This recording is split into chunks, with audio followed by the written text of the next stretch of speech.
بسم اللہ الرحمن الرحیم نحمده ونصلي على رسوله الكريم اما بعد فاعوذ بالله من الشيطان الرجيم بسم الله الرحمن الرحيم محترم سامعین، السلام علیکم ورحمۃ اللہ وبرکاتہ۔ آپ صلی اللہ علیہ وسلم کے مبارک معمولات میں سے ایک بہت ہی پیارا عمل، بہت ہی نورانی برکت والا طریقہ، فائدے والا طریقہ، ظاہرہ ہر عمل آپ کا کسی بھی فائدے سے خالی نہیں، اور کچھ ایسے اعمال ہیں آپ کے جو ہم سب کے لیے بہت ہی ضروری ہے۔ کوشش تو یہ ہونی چاہیے آپ کے جس عمل کا بھی پتہ چلے اس کے اوپر ہم بھی عمل کرنا شروع کر دیں۔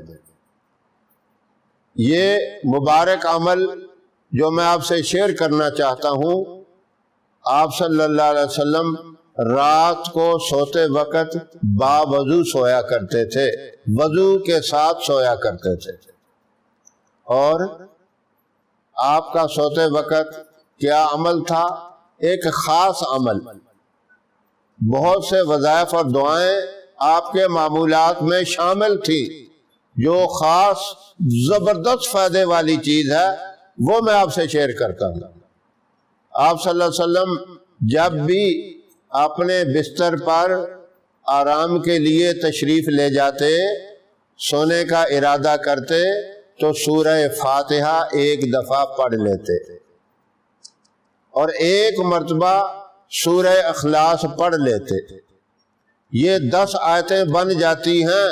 10 آیتیں پڑھنے کا آپ صلی اللہ علیہ وسلم نے فرمایا جو یہ 10 آیتیں پڑھ لیتا ہے اس کا شمار غافلین میں نہیں ہوتا، پوری رات عبادت کرنے کا ثواب مل جاتا ہے۔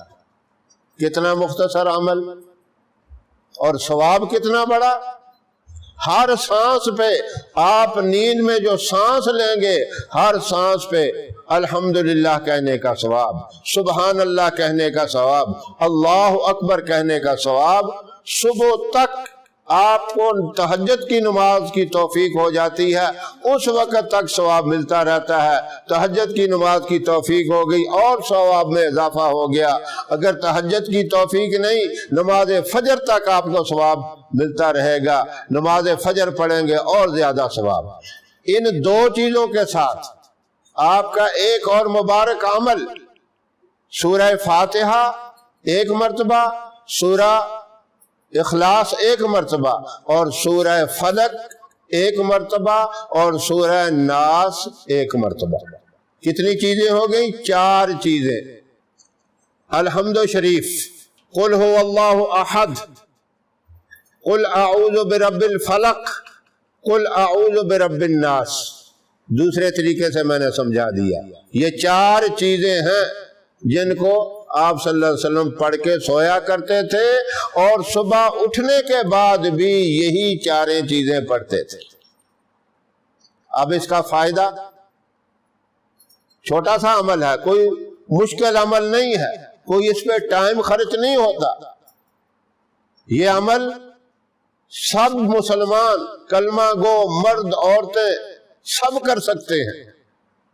اس کا فائدہ یہ ہے کہ سوائے موت کے ہر بیماری، ہر تکلیف، ہر پریشانی سے اللہ حفاظت کرے گا۔ موت سے تو کوئی نہیں بچ سکتا۔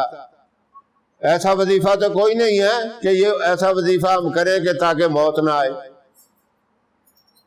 ایسا نہ کوئی سوال کرتا ہے۔ کچھ ایسے دماغ پھرے بھی ہوتے ہیں، وہ الٹے الٹے بھی سوال کر دیتے ہیں۔ ایک دفعہ مجھ سے کسی نے سوال کیا، میں ایک وظیفہ پوچھنا چاہتا ہوں۔ میں نے کہا کیا وظیفہ؟ کہنے لگا ایسا وظیفہ بتاؤ جو ہوا میں اڑنے کا ہو، میں اڑنے لگ جاؤں۔ ایسے بھی بیوقوف لوگ ہوتے ہیں۔ تو ایسا وظیفہ کوئی نہیں ہے۔ کہا مجھے کہیں کہ وظیفہ بتائیں تاکہ موت سے بچ جائیں۔ موسیٰ کلیم اللہ نہ رہے، عیسیٰ روح اللہ نہ رہے، ہم تم کیا رہیں گے جب رسول خدا نہ رہے؟ دنیا سے جانا ہے۔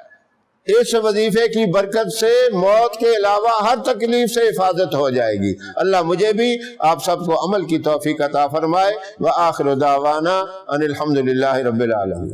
ہماری ویڈیو آپ کو پسند آئے اسے لائک کریں، شیئر کریں، ہمارے چینل کو سبسکرائب ضرور کریں اور ساتھ والے بیل آئیکن بٹن کو دبائیں تاکہ ہماری ہر آنے والی ویڈیوز کی اپڈیٹ آپ تک آسانی سے پہنچ سکے۔ اللہ آپ کا حامی و ناصر رہے۔ انشاءاللہ پھر کسی نئے وظیفے کے ساتھ آپ کی خدمت میں حاضر ہوں گے۔ تب تک کے لیے اجازت دیں۔ السلام علیکم ورحمۃ اللہ وبرکاتہ۔